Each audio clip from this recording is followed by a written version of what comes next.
이 두 개만 안 해도 연비가 좋아지는 걸 몸소 체험하실 수 있는데요, 약 10%인 되면 연비 향상에 아주 큰 도움이 되는 거죠.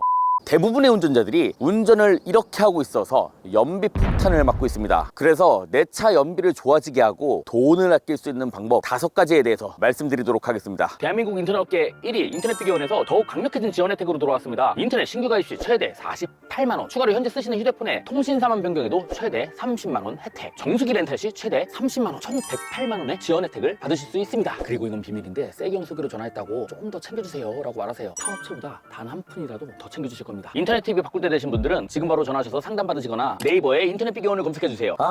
이 차량 팔아야 되는데 주행거리도 너무 많고 사고가 어마어마하게 많아서 중고차 딜러조차 매입을 안 한다고 합니다. 심지어 폐차를 해도 100만원도 못 받는데요. 어떻게 방법이 없을까요? 없긴 왜 없어? 총 주행거리가 많거나 사고가 많아도 KS 중고차 수출로 전화하시면은 중고차 상사에 파시는 것보다 무려 2배 이상 비싸게 팔 수 있습니다. 전화해서 세경 TV 보고 차 판다고 말씀하시면은 단돈 10만원이라도 더 챙겨주신다고 합니다. 자동차 수출은 KS 중고차 수출로 전화하세요. 안녕하세요, 세경입니다. 자, 오늘은요 20년을 넘게 운전을 했어도 아직 잘 모르고 있는 내 차 연비 좋아지게 하는 방법 5가지에 대해서 말씀드릴 예정인데요, 이 영상을 보시고 따라만 하셔도 연비가 최소 10% 이상 좋아질 수 있으니 이 영상을 보고 이제 돈을 아끼세요.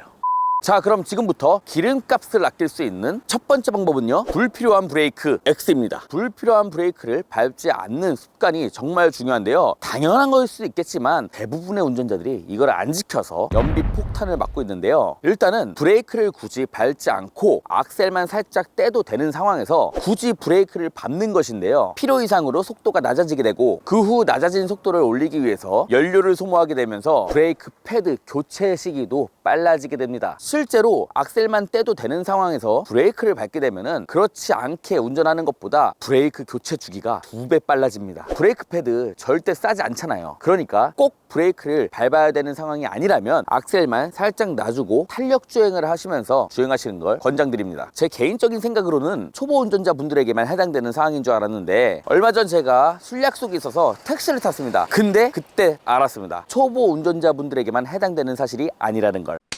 내 차 연비를 좋아지게 하는 방법 두 번째는요, 에어컨 설정 온도와 바람 세기입니다. 이것도 많은 운전자들이 착각하고 있는 사항 중 하나인데요, 괜히 기름값을 아끼려고 차 안에서 에어컨을 켤 때 바람 세기를 1단으로만 하고 설정 온도를 최저가 아닌 23도, 24도 정도로 애매하게 맞추고 다니시는 분들이 계십니다. 근데 그거는 잘못된 상식입니다. 일단 결과적으로만 말씀드리자면 에어컨 바람 세기와 설정 온도는 연비와 전혀 관련이 없습니다. 그러니까 설정 온도를 최저로 낮추고 바람 세기를 최고로 올려도 설정 온도가 높게 설정하고 바람 세기를 1단으로 맞추는 것과 연비가 동일하다는 거죠. 그러니까 쉽게 얘기해서 기름값 아낀다고 에어컨 약하게 틀지 마시고 그냥 빵빵하게 트시면 된다 이겁니다. 그리고 추가적으로는요, 여러분들 히터 많이 사용하시잖아요. 히터는 에어 컴프레셔의 도움이 필요 없는 공조 장치인데요, 그러므로 이것도 연비와는 전혀 관련 없고 엔진 열로 발생하는 것으로서 연비에 전혀 관계가 없으니 히터 바람의 세기도 최대로 올리시고 설정 온도도 최고로 올리세요.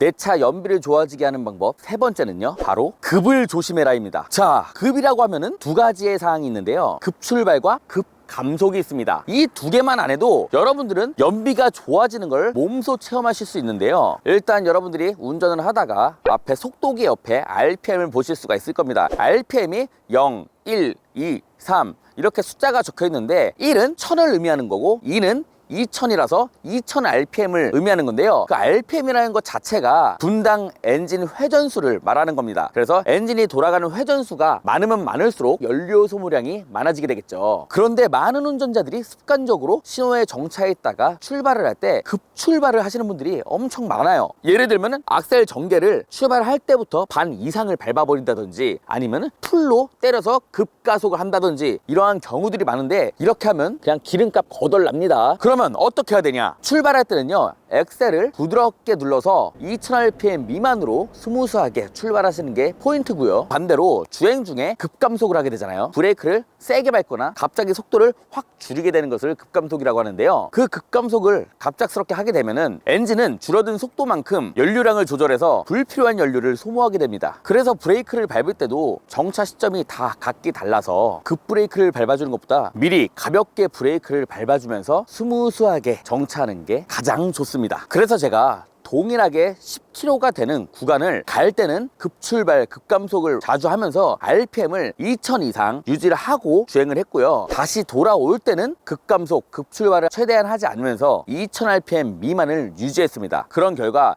연비 차이가 얼마나 났을까요? 보신 것처럼 그렇게 많이 주행한 것도 아니고 10km 정도 주행한 것 뿐인데 연비 차이가 4km나 차이 났습니다. 이게 10km 정도의 단거리를 달렸으니까 연비 4 차이가 얼마 안 나 보이지만 장거리 운전을 했을 때 그 연비 차이는 정말 어마어마하겠죠. 참고로 차량마다 조금의 차이는 있을 수 있지만 고속도로 주행 같은 경우는 90km에서 100km 정도로 달리는 것이 가장 연비가 좋았고요. 크루즈 컨트롤을 이용하면 일정한 속도로 효율적으로 속도를 맞춰주고 있어서 연비에는 엄청난 효과가 있지만 여기서 주의해야 할 점이 있습니다. 크루즈 컨트롤을 사용하더라도 오르막길에서는 절대 사용하시면 안 됩니다. 왜냐? 연비가 더 나빠질 수가 있거든요. 그 이유는요, 오르막길이라 정해진 속도를 맞추기 위해서 엔진을 과도하게 사용하게 되고 RPM이 급격하게 올라가면서 자연스럽게 연료 소모량이 많아지게 되겠죠. 그리고 내리막길 같은 경우에도 크루즈 컨트롤을 사용하면 안 됩니다.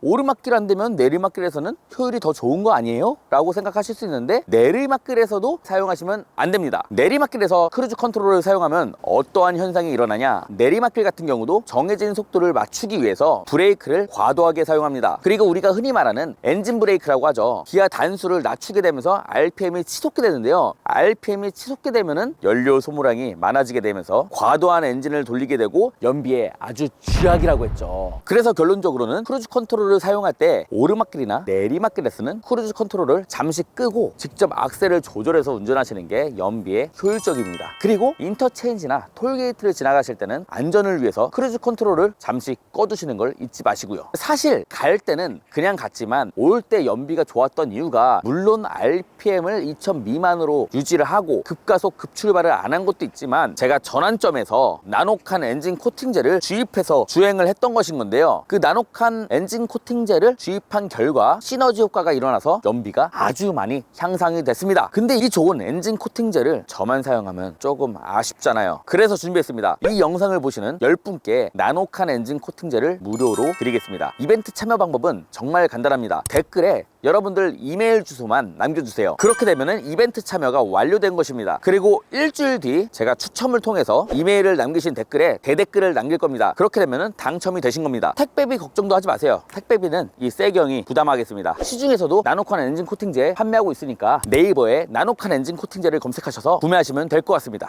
그리고 내 차 연비를 좋아지게 하는 방법 네 번째는요, 에어컨을 끄고 창문을 연다입니다. 당연한 원리로 에어컨을 끄고 주행을 하게 되면은 켜고 주행하는 것보다 연비에 더 도움이 되겠죠. 하지만 일부 운전자분들이 이렇게 운행하고 있습니다. 에어컨을 끄면 당연히 연비가 좋아지니까 에어컨을 끈 상태에서 창문을 열고 다니시는 분들인데요. 그렇게 되면은 창문도 열고 자연스럽게 바람도 불고 에어컨을 껐으니 연비에도 문제가 없겠다라고 생각하시는 분들이 있을 수 있는데 그거는 결론적으로 틀렸습니다. 창문을 열고 주행하시게 되면 공기 저항으로 인해서 창문을 닫고 에어컨을 켠 상태로 운행하는 것보다 연비가 더 안 좋습니다. 특히나 속도가 올라가면 올라갈수록 공기 저항을 더 많이 받게 되면서 차가 앞으로 가는데 더 큰 힘이 필요하게 되고 연비에 더욱더 악영향을 끼치게 되는데요. 결론적으로 기름값 아낀다고 에어컨 끄고 창문 열고 주행하지 마시고 마음 편하게 창문 닫고 에어컨을 켜고 다니시길 바라겠습니다. 반대로 겨울철에는요, AC 버튼을 누른 상태로 히터를 켜게 되면은 컴프레셔가 작동이 돼서 연비가 안 좋아지는데요. 그렇다고 해서 AC 버튼을 끄고 히터를 켜게 되면은 김서림이 없어지는 효과를 볼 수가 없으며 내기 순환 모드로 하신 다음에 히터를 켜시는 분들이 계신데 물론 겨울철 외부 공기를 차단시키니까 실내가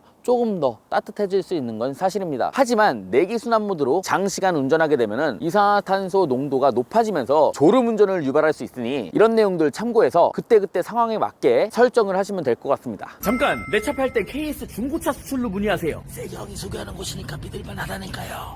그리고 마지막 내 차 연비를 좋아지게 하는 방법 5번째는요, 타이어 공기압인데요. 이 타이어 공기압은요, 연비에 직접 긍정적인 영향을 줍니다. 타이어 공기압이 낮으면 타이어가 바닥에 닿는 면적이 넓어져서 마찰이 크기 때문에 차가 앞으로 나아가는데 더 큰 힘이 필요하고요. 그렇게 되면 연비에 악영향을 끼치겠죠. 반대로 타이어의 공기압이 높으면 타이어가 바닥에 닿는 면적이 비교적 줄기 때문에 그만큼 마찰력도 줄어들게 되면서 비교적 작은 힘으로도 앞으로 나아갈 수가 있습니다. 근데 차종에 따라서 적정 공기압 기준이 다를 거 아니에요. 내 차의 적정 공기압을 보는 방법은 아주 간단합니다. 차문을 열면 아래에서 확인하실 수가 있고, 그 적정 공기압보다 약 10% 더 넣어주게 되면 연비 향상에 큰 도움이 됩니다. 예를 들어서 적정 공기압이 35psi라고 칩시다. 그럼 약 10%인 38에서 39psi 정도 넣어주게 되면 연비 향상에 아주 큰 도움이 되는 거죠. 그런데 공기압이 높으면 연비가 좋아진다고 아는 운전자분들께서 실수하고 있는 게 있습니다. 바로 너무 과도하게 공기압을 넣고 다니시는 분들인데요. 그렇게 되면 타이어의 가운데 부분만 닳게 돼서 타이어 교체 시기가 엄청 빨라질 뿐만 아니라 타이어가 딱딱해지면서 주행 시 승차감이 나빠집니다. 그러므로 타이어 공기압을 체크하실 때 적정 공기압보다 딱 10% 정도만 더 넣어주시고 주행을 하시게 되면 연비 향상에 도움이 되는 주행을 하실 수가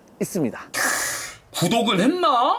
자, 이렇게 해서 내 차 연비가 좋아질 수 있는 방법 5가지에 대해서 말씀드려봤는데 어떻게 도움이 많이 되셨나요? 영상 마치겠습니다. 감사합니다.